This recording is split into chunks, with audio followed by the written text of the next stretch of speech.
বিনোদন জগৎ TM YouTube চ্যানেলের পক্ষ থেকে আপনাদের সবাইকে জানাই স্বাগত।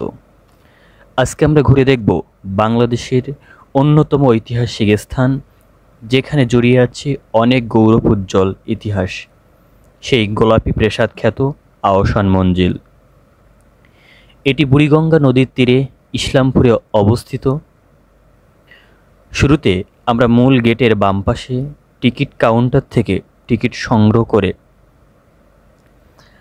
এখানে 3 থেকে 12 বছর শিশুদের জন্য টিকিট মূল্য 20 টাকা, প্রাপ্তবয়স্কদের জন্য টিকিট মূল্য 40 টাকা।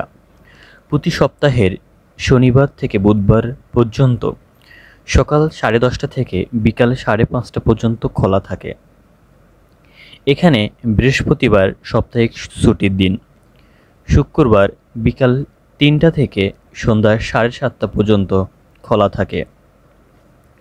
এবার আমরা মূল গেট দিয়ে প্রবেশ করে দুই পাশে সবুজে ঘেরা এক বাগান দেখতে পেলাম, যেন ঢাকার কোলাহলপূর্ণ জনজীবন থেকে ভুলিয়ে প্রকৃতির মায়াবী জগতে ভ্রমণ করছে।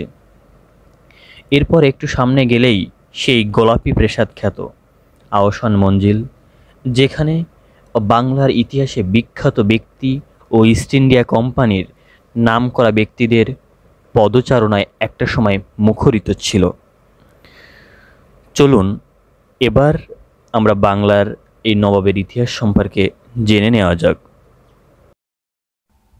1739 সালে বাংলার নবাব সিরাজউদ্দৌলা এর নানা আলিবর্দী খাঁয়ের রাজত্ব। তখন বাংলা বাদে সমগ্র মুঘল সাম্রাজ্যের এ রাজত্বে ছিলেন সম্রাট নাসিরউদ্দিন মোহাম্মদ শাহ। এই নাসিরউদ্দিন মোহাম্মদ শাহের রাজ কর্মচারী ছিলেন খাজা আব্দুল হাকিম, যিনি কাশ্মীরে বসবাস করত এবং তিনি একজন ব্যবসায়ী ছিলেন। কিন্তু কাশ্মীরে ব্যবসা ভালো না হয় তিনি রাজ কর্মচারী হিসেবে যুক্ত হন। পারস্যের নাদির শাহ যখন মুঘল সাম্রাজ্য আক্রমণ করেন, মাত্র 3 ঘন্টার মধ্যে নাসিরউদ্দিন মোহাম্মদ শাহকে পরাজিত করেন। তখন এই আব্দুল হাকিম, যিনি রাজ কর্মচারী ছিলেন, তিনি চাকরিচ্যুত হয়ে যান এবং তিনি ব্যবসায়ীর উদ্দেশ্যে কাশ্মীর থেকে সিলেটে আসেন। সিলেটে তার ব্যবসা খুব ভালোই চলছিল। তখন তার নিকট কিছু আত্মীয়দের সিলেটে আসার জন্য আমন্ত্রণ জানায়। আব্দুল হাকিমের নিমন্ত্রণে খাজা আবদুল্লাহ ও খাজা আব্দুল কাদির ব্যবসায়ীর জন্য কাশ্মীর থেকে সিলেটে আসেন এবং এই খাজা আবদুল্লাহ, যিনি সিলেট থেকে ঢাকার বেগমগঞ্জ বাজারে আসেন এবং সেখানে ব্যবসায়ী শুরু করেন। এবং এই খাজা আবদুল্লাহ ছিলেন এই বাংলার নবাবের আসল পূর্বপুরুষ। এই খাজা আবদুল্লাহ ঢাকার বেগম বাজারে এসে খুব বিচক্ষণতার সাথে ব্যবসা বাণিজ্য বাড়াতে থাকে। এই খাজা আবদুল্লাহর 4 সন্তান ছিল। তার একটা ছিল খাজা হাফিজুল্লাহ, যিনি খুবই মেধাবী ছিল।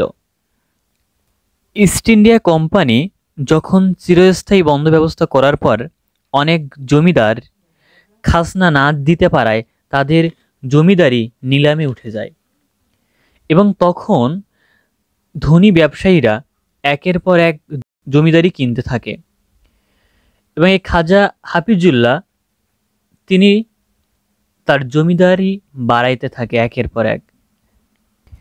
এই খাজা হাফিজুল্লাহ এর যোগ্য উত্তরসূরি না থাকায় তার ভাইয়ের ছেলে আমিনুল্লাহকে দায়িত্ব দেন এবং এই খাজা আমিনুল্লাহ তিনি ব্যবসায়িক দিক থেকে অনেক বেশি বিচক্ষণতার পরিচয় দিয়ে তার সম্পত্তি বাড়াইতে থাকে এবং এই খাজা আমিনুল্লাহকে প্রথম নবাব উপাধি দেওয়া হয় এবং খাজা আমিনুল্লাহ এর উত্তরসূরি হয় তার ছেলে নবাব আব্দুল গনি।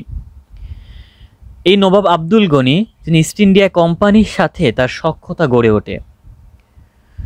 1757 সালে সিপাহী বিদ্রোহের সময় ইংরেজদের অর্থ, হাতি, ঘোড়া দিয়ে ইংরেজদের সাহায্য করেন। 1860 সালে মুসলিম শিয়া ও সুন্নিদের দাঙ্গায় যখন ঢাকা শহর চরম ভোগান্তিতে ছিল, তখন এই খাজা আব্দুল গনি বা নবাব আব্দুল গনি তিনি মাত্র 3 দিনে ঢাকা শহরকে শান্তিপূর্ণ করে দিলেন। এই যে নবাব আব্দুল গনি এর বিচক্ষণতার শাসনের পরিচয় দেওয়ার জন্য 1867 সালে ব্রিটিশ ভাইসরয় তাকে আইন পরিষদের সদস্য হিসেবে মনোনীত করেন। 1875 সালে তাকে বংশানুক্রমিক নবাব উপাধি দেন। ঢাকা শহরে নবাব আব্দুল গনির প্রভাব প্রতিপত্তির প্রতীক ছিল আলিমিয়া রঙ্গমহল, যা বর্তমানে আহসান মঞ্জিল নামে পরিচিত। তিনি বাড়িটিকে মেরামত করে তার ছেলে আহসানুল্লাহ এর নাম অনুসারে নাম রাখেন আহসান মঞ্জিল। তখনকার সময় এই বাড়িটি ঢাকাবাসীর জন্য এটা নবাব বাড়ি নামে পরিচিত ছিল। নবাব আব্দুল গনি তিনি ঢাকার পানির কল ও সৌন্দর্য বৃদ্ধির জন্য বিজলি বাতির ব্যবস্থা করেন।